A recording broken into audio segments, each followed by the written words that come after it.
Kas on sul olnud vahel tunnet, et keegi justkui takistab sinu teekonda? Pidevalt juhtub midagi, mis ei lase plaanidel täituda. Justkui unistustel oleks plokk ees ja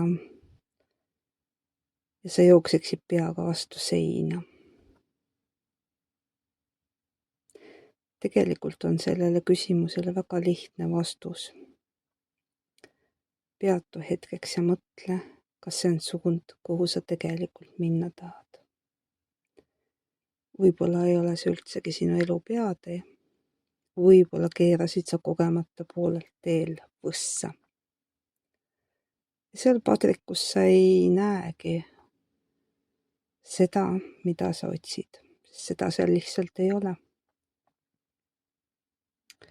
Sellised eksimused on tavalised ja juhtuvad meil kõigil.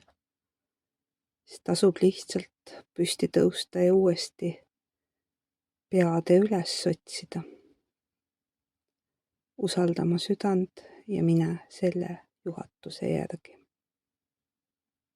Ja mõnikord võib ka elu peateel olla takistusi, aga need on teistsugused. Siis ei ole seda tunnet, et sein on ees. Võib olla maha kukkunud möödasõitvalt autolt mõni heinapall.